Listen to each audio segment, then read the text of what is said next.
Gente, eu queria deixar um recado primeiramente, antes de você começar a assistir esse vídeo. Tenha paciência, assista até o final porque tem bastante informação bacana. Eu sei que é meio chatinho ficar escutando por muitos minutos, né?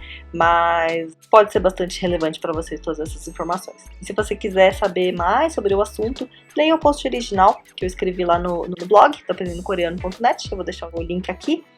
E um bom vídeo a todos. 감사합니다. 안녕하세요, 여러분. Como eu havia falado no vídeo anterior, né? Esse vídeo vai ser a respeito de por que estudar coreano, né? Então, se você já estuda há algum tempo, ou começou agora, ou tem interesse, né, em estudar coreano, eu acredito que você já deve ter conversado com alguém a respeito disso, né? Por exemplo, falando, eu tô estudando coreano, ou eu quero aprender coreano, né? E é bem provável que as pessoas respondam, né, a sua afirmativa com por que coreano, né? Tipo, quem fala coreano além dos coreanos? Porque não é inglês, não é francês, mandarim, né? E é bem provável que você já tenha escutado esse tipo de resposta, né? Então vamos pensar a respeito do inglês, por exemplo. Quando a gente fala em estudar idioma, é bem comum a gente falar de estudar inglês, né? As razões normalmente são porque é uma língua universal, porque meus pais me obrigam, porque meu trabalho pede, eu tenho muitos materiais para ler, porque muitos filmes são em inglês, eu preciso aprender, etc, né? Todas essas razões, elas estão ligadas a algo externo a você, né? Elas são necessidades extrínsecas a você. Vem de fora e aí você pega essa necessidade para si. Agora vamos pensar no coreano. Já faz 2 anos que eu dou aula de coreano. Todas as turmas de básico 1, por exemplo, eu sempre pergunto, né? Por que você decidiu estudar coreano, né? Qual a sua motivação? E de pelo menos 5, 3 ou 4 respondem porque eu gosto de K-pop, porque eu quero entender as letras das músicas, porque eu assisto novela coreana, eu quero entender o que eles falam, porque eu quero viajar pra Coreia, eu quero estudar lá, porque os coreanos são bonitos, porque as coreanas são bonitas, etc, né? N razões. E aí o que a gente percebe? Comparando com o inglês, essas necessidades do coreano estão totalmente ligadas a algo interno seu. Então são necessidades intrínsecas, que vêm de dentro, porque você criou essa necessidade. Não é uma necessidade que veio de fora e você pegou para si. Deu para entender? Então agora a gente vai analisar alguns pontos que são bastante importantes para a gente entender mais sobre estudar um idioma, ok? Então vamos lá. Primeiro ponto. As pessoas não pensam no idioma como um fim. Elas pensam no idioma como um meio, uma ferramenta para atingir um objetivo, que esse sim é importante. Se você pensar sempre no idioma como um meio para atingir um outro objetivo, você nunca vai estar focado na língua em si. Você vai sempre estar focado no objetivo, né? Então, o estudo da língua nunca vai ser algo muito prazeroso, né? Se a gente parar para pensar na língua como um objeto de estudo, como é o caso de pessoas que fazem faculdade de letras ou linguística, né? Como é o meu caso, é um pouco frustrante ver a desimportância que as pessoas dão para o idioma como um meio de trabalho, né? Então, é aquela velha história do trabalho invisível, por exemplo, do lixeiro, revisor, do tradutor, ou mesmo do baixista. Se tem, ninguém percebe. Se não tem, faz falta. Então, voltando, né, ao idioma como um meio, não há problema algum, né, para atingir um outro objetivo. Mas, se você focar no estudo do idioma como um objeto de estudo, ele é interessante e não somente um meio, uma ferramenta para atingir outro objetivo, tudo fica mais divertido, né? E isso está ligado com o que a gente acabou de falar, de ser algo intrínseco seu. Segundo ponto, estudar é uma escolha. Normalmente o que eu falo para meus alunos na primeira aula do Básico 1 é parabéns pela escolha de estudar coreano. Né? Eu acredito que tudo nessa vida é feito por meio de escolhas, né? São conscientes ou não, são ativas ou passivas, né? Então, se não foi sua escolha, foi de uma outra pessoa e isso atinge você de alguma maneira. Né? Então, eu acredito que no estudo de idiomas não é diferente, né? Por exemplo, né, como a gente já havia comentado, muita gente estuda inglês porque é obrigado. Então, eles alegam que não é uma escolha própria, né? Então, alguém escolheu por você. E isso tá te afetando de alguma maneira, né? Então, e se for pensar, estudo hoje no Brasil, gente que ainda não tem acesso ao nível básico, né? Então, poder ter terminado o ensino fundamental, ou mesmo primário, tem muita gente que não conseguiu. Muita gente adulta, muitos adultos brasileiros não são alfabetizados. Então, se você chegou até aqui, se você está assistindo esse vídeo, é bem provável que você tenha um mínimo de estudo para ter entrado em contato com o coreano e o interesse nesse idioma, né?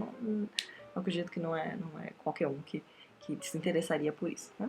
O questionamento seria mais ou menos estudar ou não estudar, né? Enquanto que o seu questionamento é estudar ou não estudar coreano, ou não estudar inglês. Então, esse tipo de pensamento nos leva ao terceiro ponto, que é não se inclua na maioria. O que eu quero dizer com isso?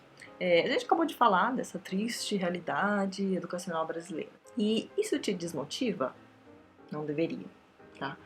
Se você chegou até aqui, é porque você tem um mínimo de condição financeira, né, para poder buscar um estudo. E além disso, você tem uma certa motivação, que vai além dessa força de vontade, né, que a gente tanto fala, força de vontade de estudar, de trabalhar, de fazer as coisas.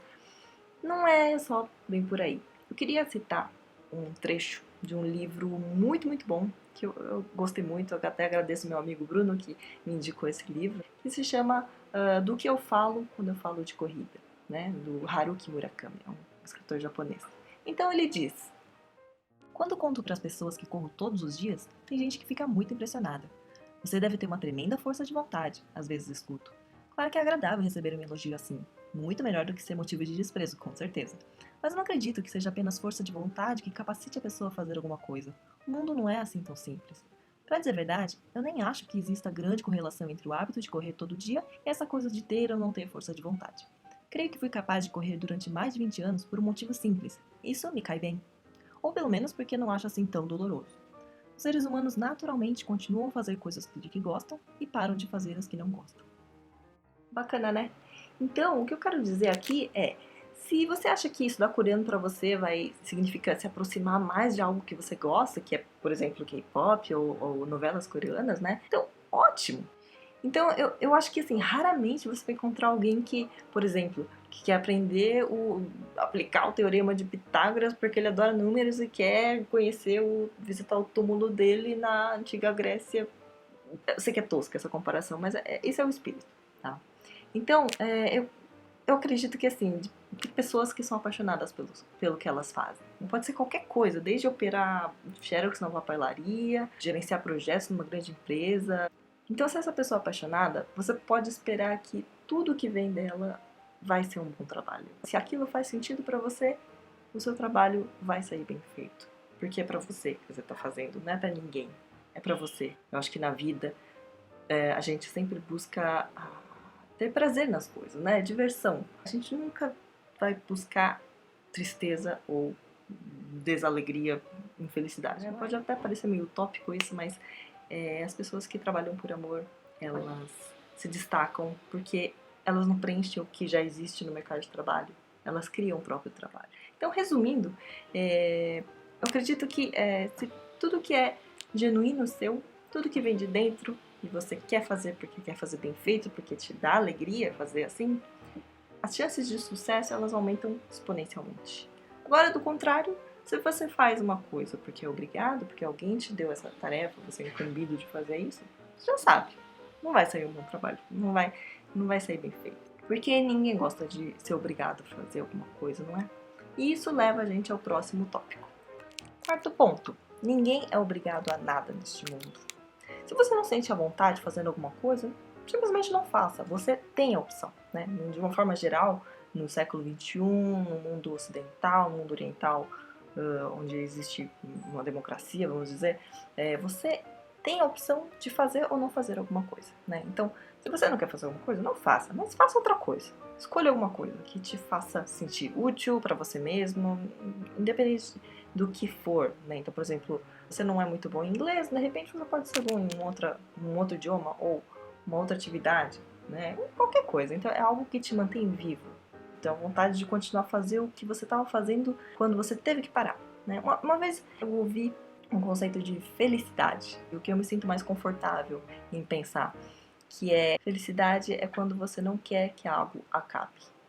E tem uma outra citação muito interessante, muito bonita, que me tirou de uma angústia gigantesca que eu estava alguns anos atrás, que é do Neil Gaiman, que diz: a única coisa que você tem e que ninguém mais tem é você mesmo. Sua voz, sua mente, sua história, sua visão. Então escreva, desenhe, construa, brinque, dance e viva como só você consegue fazer. E isso está ligado com o quinto ponto, que é crie experiências a partir do que você gosta e sabe fazer. O que eu quero dizer com isso, né? Por exemplo, pegando o fato de muita gente gostar de K-pop ou de novelas, né? Então, se você junta a fome com a vontade de comer, é perfeito. Você quer estudar coreano porque você quer entender o que as músicas dizem, né? Você vai fazer o aprendizado, algo saudável, a partir de fontes que trazem prazer para você. Perfeito, né? Outro exemplo, você gosta de cozinhar e quer aprender coreano. Ora, você pode muito bem juntar as duas experiências e aprender, estudar a culinária coreana. Ou então você estuda relações internacionais. Você pode pegar uma bolsa de estudo, arranjar uma bolsa de estudos e fazer essa ligação entre Ocidente e Oriente. Tem tantas coisas para se estudar, né? Ou então você gosta de literatura.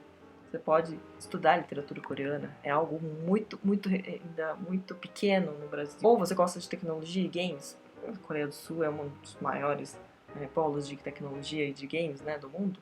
Então, bolsa de estudos é também uma ótima opção, ótima opção. Eu conheço muita gente que foi para a Coreia ou ainda está lá, né, estudando, fazendo graduação, ou mesmo curso de curta duração. E estão realizando esse sonho, que não é mais um sonho, é uma realidade, né? Você pode ir, Ciências Sem Fronteiras, está por aí, eu ouvi falar que cortaram, né? Não sei ainda, preciso verificar essa informação direitinho. Mas existem ainda muitas bolsas, o governo coreano oferece muitas bolsas super interessantes para passar anos estudando, pesquisando dentro de universidades coreanas, né? Então, para mestrado, doutorado ou mesmo graduação, tem muita coisa bacana. Então, tem que ir atrás, tem bastante coisa. Então, se você juntar essa sua vontade de aprender coreano, da cultura, ou não só a língua, né, mas o interesse pela cultura em geral, você pode juntar alguma coisa que você faz bem com esse interesse e tudo fica melhor, né? Precisa existir um ponto de equilíbrio em tudo que a gente faz, né? Então, você pode sim, sem problema algum, estudar coreano como um hobby, simplesmente porque eu quero estudar e pronto, não tem um objetivo muito grande com isso. Também não tem problema algum, né? Mas, se você, por exemplo, é adolescente, seu pai está pagando e alguém está te cobrando que isso tenha algum resultado futuro, né? Que isso não seja simplesmente um hobby, assim como, sei lá, só comer doces e pronto, acabou ali, né? Então, se você precisa dar algum tipo de satisfação para alguém, pensa nesse ponto, né? Tem muita coisa que você pode fazer a partir de um hobby, né? Tudo fica mais gostoso a partir de estudar a partir de um hobby, né? Então, só para concluir, acho que eu falei demais, né? Desculpa por isso, minha anel. Então, vamos fechar de um modo bem simples, né? O que eu quero dizer é, faça do estudo de coreano algo saudável, com aplicações reais e que estejam ligados com algo intrínseco a você, né? Isso vai proporcionar a você naturalmente experiências interessantes que vão intensificar o seu aprendizado, né? Não só do coreano, mas da vida inteira. Então, acredito que é isso. Muito obrigada por ter assistido até aqui e fighting! E o próximo vídeo vai ser a respeito de uma palavra que tem mais de um significado, tá? Que é a palavra 사과, que significa tanto maçã quanto pedir desculpas, tá? Foi uma pergunta feita por uma das leitoras e eu vou fazer esse vídeo a respeito disso, ok? Então, até mais! 안녕!